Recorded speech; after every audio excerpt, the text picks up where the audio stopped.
তোরা এখন যাবি নাকি আমরা চলে যাব? মাসফি দুষ্টুমির সুরে কথাগুলো বলল মেঘালয়কে।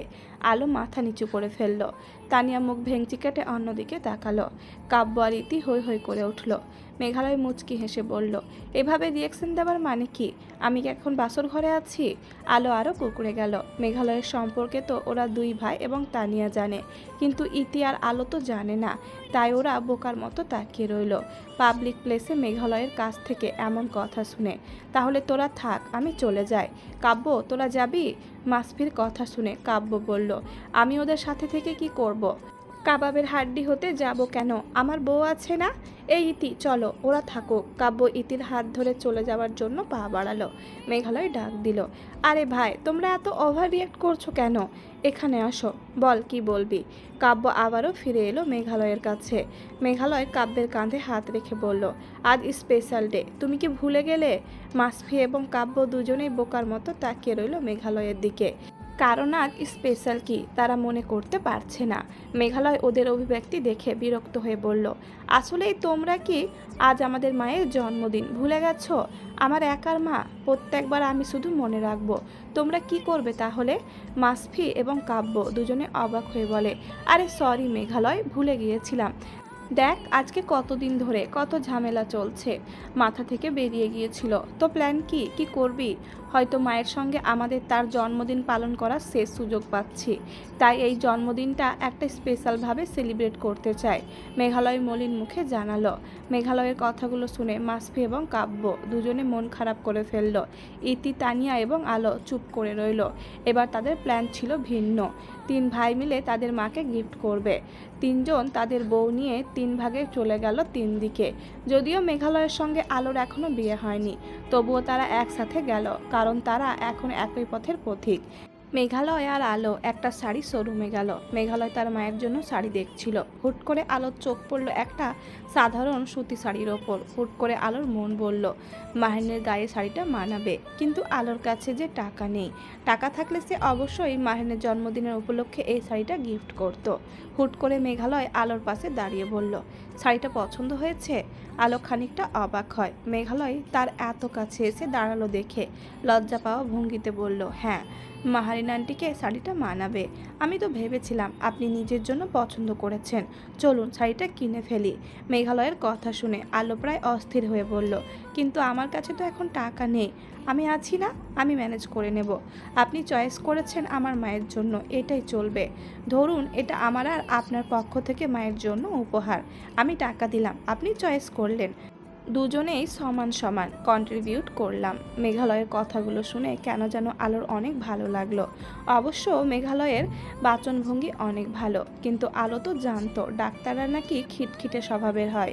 মেঘালয়কে আজ যতটুকু দেখেছে ততটুকুতে বুঝতে পারলো মেঘালয় খানিকটা রসিকতা করতে পছন্দ করে। কাব্য আর ইতি মিলে কিনলো মাহিনের জন্য দামি ওয়াচ। মাসফি আর তানিয়া মিলে কিনলো বই। এবার বাড়িতে ফিরে যাওয়ার সময় হয়ে গেছে। ততক্ষণে পুরো ধরণীতে সন্ধ্যা নেমে এলো। লালচে সূর্যের বিদায়ক্ষণ যেন পুরো পৃথিবীকে রাঙিয়ে তুলল রক্তিমা ভাই।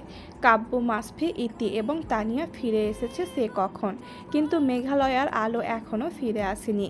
কাব্য বেশ কয়েকবার মেঘালয়ের নাম্বারে কল করলো, কিন্তু মেঘালয় কেটে দিয়েছে। হুট করে মার্কেটের প্রবেশদ্বারে মানুষের আনাগোনা বেড়ে গেল।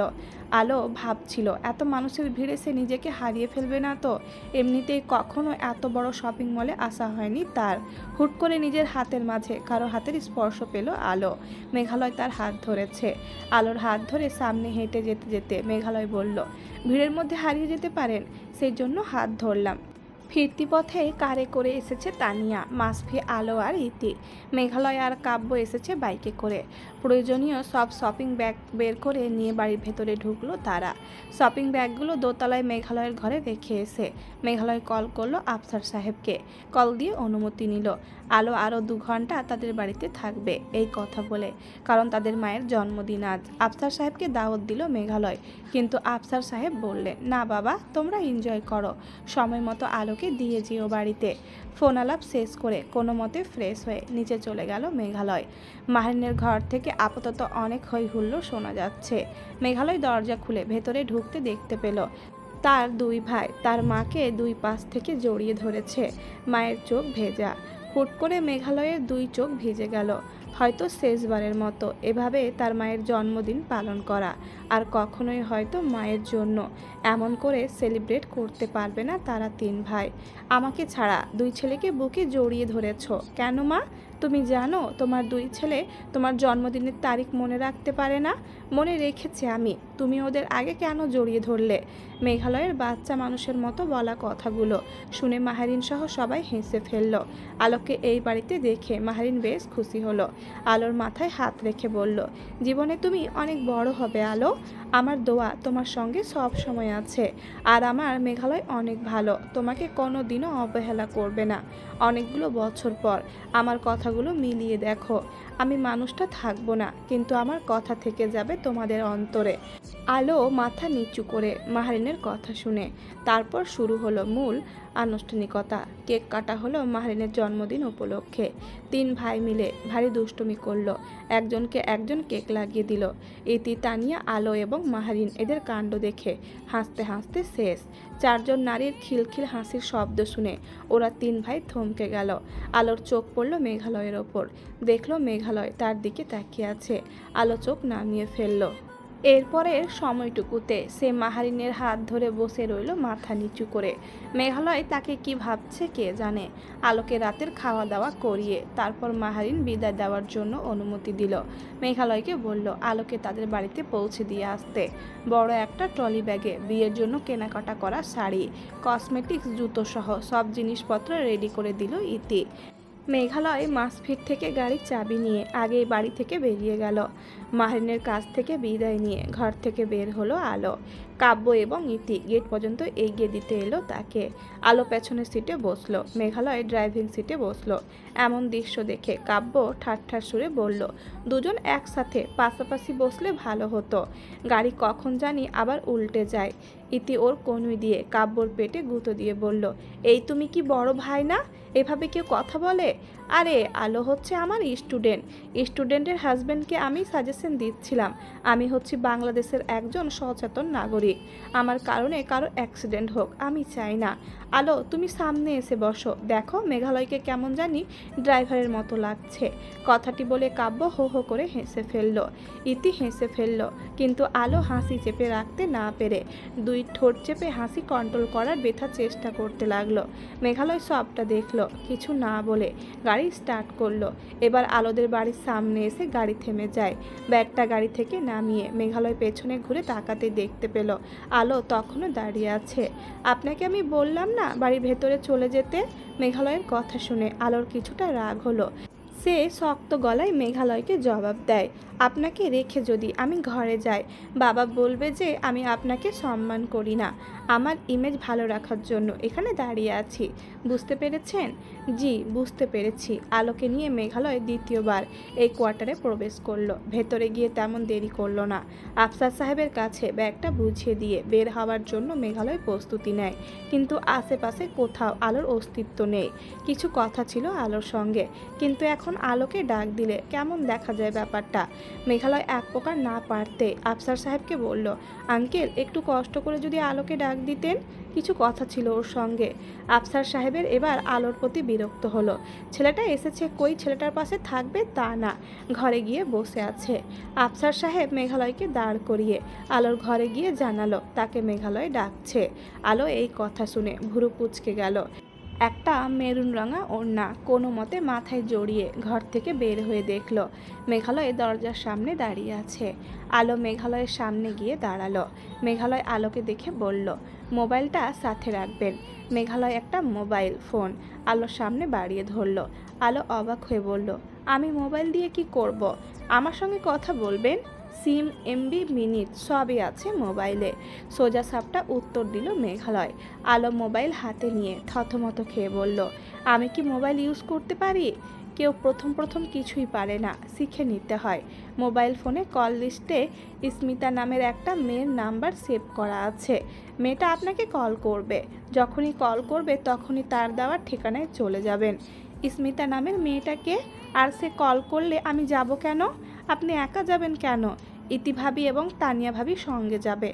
আপনাকে সাদা লেহেঙ্গা কিনে দিয়েছে কে? মিস মিথ্যাবাদী, বিয়েতে কেউ সাদা লেহেঙ্গা পরে? মেঘালয়ের কথা শুনে আলো চুপসে গেল। সে তো লেহেঙ্গা পছন্দ করেনি, পছন্দ করেছে তানিয়া, এবং তার কথার ইঙ্গিতে যা বোঝা গেছে সে বারবার বোঝাতে চেয়েছে যে আলোর গায়ের রং ময়লা। লাল রঙে তাকে হয়তো সুন্দর নাও লাগতে পারে, এই ভেবে তানিয়া সাদা লেহেঙ্গা কিনে ফেলে। আলোর নীরবতা দেখে মেঘালয় বিরক্ত বোধ করলো। এই মেয়েটার নির্লিপ্ততা আজ প্রথমবার মেঘালয় আবিষ্কার করলো। কেউ কিছু চাপিয়ে দিতে চাই বলেই কি নিতে হবে? আলো মুখে না বলুক, কিন্তু মেঘালয় জানে কাজটা কার। মেঘালয় দীর্ঘ শ্বাস ফেলে বলল, আপনি আমার সঙ্গে এখনই যাবেন। এত রাতে কোথায় যাব? বিয়ের শাড়ি কিনবো, তাড়াতাড়ি আসুন। আমার রাতে হসপিটালে ডিউটি আছে, সকালের ডিউটি কমপ্লিট না করে চলে এসেছি। সাদা লেহেঙ্গা আছে তো নাকি? লাগবে না বিয়ের শাড়ি। কথাটা বলে আলো পেছনে ঘুরে মেঘালয়কে উদ্দেশ্য করে বলল, আপনি এবার বাড়িতে যান। যা যা কেনা হয়েছে সবই আমার পছন্দ হয়েছে। সাদা লেহেঙ্গাতে আমার কোনো সমস্যা নেই। আমি কি বলেছি আপনি শুনতে পাননি? এখনই আমার সাথে যাবেন। বিয়ে মানুষ জীবনে একবারই করে, তো বিয়ের সাজ একবারই হয় নাকি আপনার চিন্তা আছে দ্বিতীয়বার এরকম কিছু করবেন? মেঘালয়ের মুখ থেকে এমন কথা শুনে আলো হতবিহ্বল হয়ে গেল। পেছনে ফিরে তাকাতেই দেখতে পেল মেঘালয় চুলগুলো তার হাত দিয়ে পেছনের দিকে সরাচ্ছে। কিছু কঠিন কথা বলতে মন চাইল, কিন্তু মানুষটাকে এভাবে দেখে আলোর কিছু বলার ইচ্ছে ফুস হয়ে গেছে। প্রথমবার বিয়ে হচ্ছে, তাও আবার মাহানের শেষ ইচ্ছা পূরণের জন্য। দ্বিতীয়বার শব্দটা কোনো আক্কেলে ব্যবহার করলো মানুষটা। লোকটা এমন কেন? একবার মনে হয় সে সহজ সরল, তো আর একবার মনে হয় সে রসিকতা পছন্দ করে, কিন্তু এখন তো মনে হচ্ছে সে একরোখা, জেদি একজন মানুষ। তাহলে আপনি থাকুন, আমি যাই। আমার চয়েস করা বিয়ের শাড়ি আপনি আমাদের বিয়ের দিন পরবেন। বসে যে আমার জন্য বসে থাকবেন। Enough for me. আপনি থাকেন, গুড বাই। মেঘালয় চলে গেল। আলো দাঁড়িয়ে রইল ওভাবেই। নিজেই সব কথা বলল, আবার নিজে রেগে গেল। নিজেই চলে গেল। মেঘালয় চলে গেল। আলো দরজা লাগিয়ে তার ঘরের ভেতরে গিয়ে দেখলো আফসার সাহেব, সিতারা বেগম, আলোর নানি এবং আলোর দুই মামি মিলে আলোর জন্য করা বিয়ের কেনাকাটা দেখছিল। আলোকে দেখে আলোর নানি বলল, অবশেষে তোর জীবনে সুখেরা হাতছানি দিয়ে ডাকছে রে আলো। আলোর নানির সঙ্গে উপস্থিত সবাই সহমত পোষণ করলো, কিন্তু আলো কিছুই বলল না, কারণ সে তো জানে তার এবং মেঘালয়ের সম্পর্কের ভিত গড়ে উঠতে শুরু করেছে মাহারিনের জন্য, মাহারিনের শেষ ইচ্ছা পূরণের জন্য। তারা দুজন না চাইতেও এক সুতোই বাঁধা পড়েছে। ধীরে ধীরে সবাই আলোর ঘর থেকে বেরিয়ে গেল। আলো সব কিছু গুছিয়ে রাখলো। তারপর মনে হলো পড়াশোনা করার দরকার। যেই ভাবা সেই কাজ। কিছুটা পড়াশোনা করলো। আগামী কয়েকদিন যে পড়াশোনায় মন বসবে না। পড়াশোনা শেষ করে বিছানায় এসে যখন ঘুমের প্রস্তুতি নিচ্ছিল আলো, ঠিক তখনই মোবাইলে টিং করে শব্দ হলো। আলো হাত বাড়িয়ে বালিশের পাশ থেকে মোবাইল হাতে নিয়ে দেখলো হোয়াটসঅ্যাপ থেকে নোটিফিকেশন এসেছে। নোটিফিকেশনে টাচ করার পর খুব সুন্দর একটা লাল শাড়ির ছবি স্ক্রিনে ভেসে উঠল। ছবির ওপরে কিছু লেখাও আছে। আলো মনোযোগী হয় লেখাগুলোতে। লাল শাড়িতে নারী, লাল রং হচ্ছে আগুনের, আবেগের ভালোবাসার প্রতীক। কিন্তু কোণের বেলায় এই লাল রং যেন আরও গভীর অর্থ পায় মেয়েদের জীবনের সবচেয়ে গুরুত্বপূর্ণ দিনে, যখন সে এক নতুন পরিচয়ে পা রাখে। লাল রংটা তার পাশে দাঁড়িয়ে থাকে নীরব সাক্ষী হয়ে। সেই লাল রঙে লুকিয়ে থাকে স্বপ্ন, ভয়, অনিশ্চয়তা, আবার নতুন জীবনের আলো। লাল শাড়িতে সে শুধু এক কনে নয়, সে এক নবজন্ম পাওয়া নারী, যে জীবনের নতুন অধ্যায়ে নিজের রং ছড়িয়ে দিতে প্রস্তুত। আলোর ঠোঁটের কোণে হাসির রেখা ফুটে উঠল।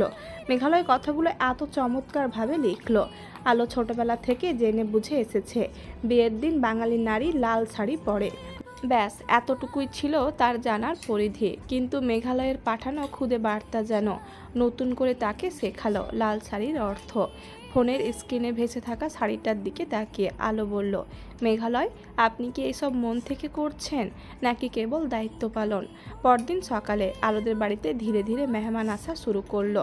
গায়ে হলুদের অনুষ্ঠান পাশের কমিউনিটি সেন্টারের আয়োজন করা হয়েছে মেঘালয়দের পক্ষ থেকে। আলো ঘুম থেকে উঠে সিতারা বেগমের সঙ্গে কিছু কাজে সাহায্য করছিল। এটা সেটা এগিয়ে দিচ্ছিল। সকালের নাস্তা খাওয়া শেষ হওয়ার পর আলো যখন ঘরে এসে বিশ্রাম নিচ্ছিল, ওই সময় তার মোবাইলে কল এলো। আলো মোবাইল হাতে নিয়ে দেখলো স্মিতা নামের মেয়েটা কল করছে। আলো কল রিসিভ করলো। ওপাশ থেকে একটা সুরেলা কণ্ঠে ভেসে এলো, এটা কি মেঘালয় ভাইয়ের উডবি ওয়াইফের নাম্বার? মেঘালয় ভাইয়ের উডবি ওয়াইফ শব্দটা শুনে আলোর হুট করে কেমন যেন লাগলো। মনে হলো যেন সত্যি কি সে মেঘালয়ের স্ত্রী হতে যাচ্ছে, যেই মানুষটার পাশে দাঁড়ানোর যোগ্যতা কখনো ছিল না।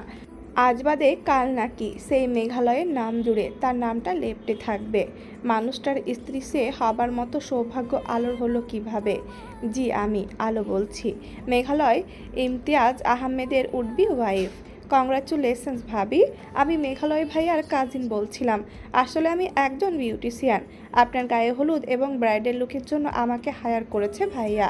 আমি ঠিকানা মেসেজ করে দিচ্ছি, আপনি চলে আসুন। স্মিতা নামের মেয়েটা কল কেটে দিল। আলোর কেন যেন রাগ হলো।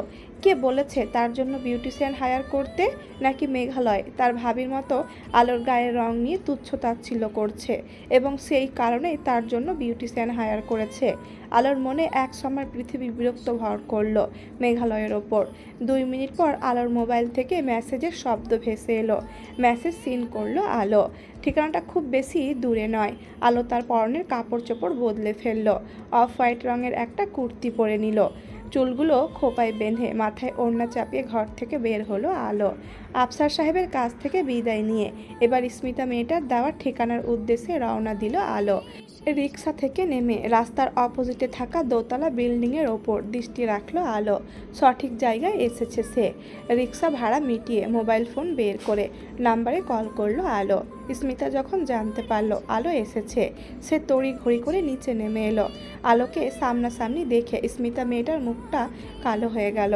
মেঘালয় তাকে বলেছিল তার উর্বির গায়ের রং সামান্য ময়লা, কিন্তু মেয়েটা মেঘালয় ভাইয়ার বর্ণনার চেয়েও বেশি ডার্ক। মেঘালয় ভাইয়ার মতো মানুষ মেয়েটাকে বিয়ে করতে রাজি হয়েছে কেন? কথাগুলো ভাবতে ভাবতে স্মিতা নামের মেয়েটা বোকা বনে গেল। মেয়েটার দৃষ্টি আলোকে যেন অপ্রস্তুত অবস্থায় ফেলল। মেয়েটার চোখের দৃষ্টিতে তখন সম্মান নয় অন্য কিছু ছিল। এবার স্মিতা নিজেকে সামলে ফেলল। ঠোঁটের কোণে মেকি হাসি ফুটিয়ে আলোকে সঙ্গে নিয়ে দোতলায় সে বিল্ডিংয়ের উদ্দেশ্যে রওনা হলো। মেয়েটার বিউটি পার্লার খুব সুন্দর, সাজানো গোছানো চমৎকার একটা পার্লার। মাঝে মাঝে টেলিভিশনে যেমন পার্লার দেখায় ঠিক তেমন। আলোকে একটা চেয়ারে বসিয়ে স্মিতা চলে গেল। কিছুক্ষণ পর সে ফিরে এলো। তারপর শুরু হলো একে একে facial, pedicure, manicure, hair treatment. Facial ট্রিটমেন্টের সময় আলোর বিরক্ত লাগতে শুরু করলো। এতক্ষণ কি বসে থাকা যায়? তানিয়া ভাবি আর ইতি ভাবিরা নাকি আসবে, কই এখনো আসছে না কেন? 1 ঘন্টা অতিক্রম হবার পর তানিয়া এবং ইতি এসে হাজির হলো। সঙ্গে নিয়ে এলো হলুদের অনুষ্ঠানের জন্য শাড়ি গহনা। আলোর পাশে দাঁড়িয়ে ইতি বলল, নিশ্চয় একা একা বোর হচ্ছিলে? ইতির কথার পিঠে জবাব না দিয়ে মুচকি হেসে ফেললো আলো। তানিয়ার মন খারাপ। আলোকে কিছু জিজ্ঞেস করলো না, যেন তারা অপরিচিত। আলো আগ বাড়িয়ে কিছু কথা জিজ্ঞেস করলো তানিয়াকে। তানিয়া সেই কথাগুলো উত্তর না দিয়ে আলোকে বলল, বিয়ে এখনো হয়নি, কিন্তু এখনই শাশুড়ি আর স্বামীকে হাত করে ফেললে। How it's possible? মানলাম আমার শাশুড়ি তোমার করা উপকার ভুলতে পারেন না, তাই অতি মমতা করে তোমাকে, কিন্তু মেঘালয় তাকে কি এমন জাদুটোনা করেছ? তানিয়ার মুখ থেকে উচ্চারিত এক একটা শব্দ আলোর শরীরে বিষক্রিয়ার মতো প্রয়োগ হচ্ছে। কিন্তু শেষ কথাটি শুনে আলো অবাক হয়ে যায়। মেঘালয়কে সে আবার জাদুটোনা করতে যাবে কেন? তানিয়া আরও কিছু বলার আগে ইতি তানিয়াকে থামিয়ে আলোর দিকে ফিরে বলল, আসলে হয়েছে কি, আজ সকালে তোমার বরের সাথে তানিয়া ভাবির তর্ক হয়েছে। তাও আবার কি নিয়ে জানো? তোমাদের বিয়ের শাড়ির রং নিয়ে। তানিয়া ভাবি বলেছে তোমাকে সাদা লেহেঙ্গায় মানাবে, আর মেঘ সাহেব বলছিলেন বিয়ের দিন কে সাদা রং পরে, তারা কি খ্রিস্টান ধর্ম পালনকারী নাকি তারা সেলিব্রিটি? বাংলাদেশের মানুষ তারা, বিয়ের কোণে লাল শাড়ি না পরলে বউ বউ মনে হবে নাকি, ইত্যাদি ইত্যাদি। গতকাল রাতে তোমাকে তোমাদের বাসায় রেখে আসার পর নাকি সে শপিং মলে গিয়ে তোমার জন্য লাল বেনারসি কিনে নিয়ে এসেছে। এখন তুমি বলো আলো, আমরা তো তোমার ভালোর জন্যই সাদা রঙের লেহেঙ্গা কিনলাম, যাতে তোমাকে দেখতে সুন্দর লাগে, কিন্তু মেঘ সাহেবের কথা শুনে আজ আমরা দুই যা ভীষণ আপসেট হয়েছি। কথাগুলো বলার সময় সত্যি সত্যি ইতিকে আপসেট মনে হচ্ছিল। সবটা শোনার পর থেকে আলো নিজেকে অপরাধী মনে হচ্ছে। বিয়েতে তাকে কি দিল কি দিল না এসব নিয়ে তার মাথা ব্যথা নেই, কিন্তু মেঘালয় এমন করছে কেন? এই যে এখন তানিয়া ভাবি এবং ইতি ভাবির মন খারাপ হলো, এটার দায়ভার কার? সম্পূর্ণ ট্রিটমেন্ট শেষ হতে হতে বিকেল হলো। দুপুরের খাবার তারা স্মিতাকে সঙ্গে নিয়ে খেয়েছে, তবে খাবার ট্রিট করেছে ইতি। সন্ধ্যা ঘনিয়ে আসছে, এবার শুরু হলো আলোর হলুদের সাজ। সিম্পল লুক ক্রিয়েট করলো স্মিতা, তাও আবার মেঘালয়ের দেওয়া বর্ণনা অনুযায়ী। আলোর লুক দেখে তানিয়া এবং ইতি দুজনেই সন্তুষ্ট হলো। মেয়েটার গায়ের রং সামান্য ময়লা হলেও ফেস কাট নিখুঁত, বড় বড় হরিণী চোখ, তার সরু নাকের ওপর স্বর্ণের নাকফুলটা জল করছে। পাতলা ঠোঁটে খুবই হালকা করে পিঙ্ক লিপস্টিকের ছাপ, লাল পাড়ের হলুদ শাড়ি, সূর্যমুখী ফুলের গহনায় যেন আজ আলোর আশপাশ আলোকিত হলো। অবশেষে তানিয়া, ইতি এবং আলোর সাজসজ্জা সম্পূর্ণ হবার পর তারা ড্রাইভারকে কল করলো গাড়ি নিয়ে আসার জন্য। কিছুক্ষণের মধ্যেই ড্রাইভার গাড়ি নিয়ে চলে এলো। তারা তিনজন পার্লার থেকে বেরিয়ে কমিউনিটি সেন্টারের দিকে রওনা হলো, যেখানে আজ মেঘালয় এবং আলোর গায়ে হলুদের প্রোগ্রাম অনুষ্ঠিত হবে। আলোর পরিবার এবং মেঘালয়ের পরিবার সেখানে আগে থেকে উপস্থিত নেই তানিয়া, ইতি, আলো এবং মেঘালয়। সবাই বারবার আলো এবং মেঘালয়ের কথা জিজ্ঞেস করছিল। আফসার সাহেব এবং মাহারিন সবাইকে অপেক্ষা করতে বলছিল। মেঘালয়কে সঙ্গে নিয়ে এলো কাব্য এবং মাসফি। তিন ভাই এক রকমের দেখতে, পাঞ্জাবি পরে এসেছে।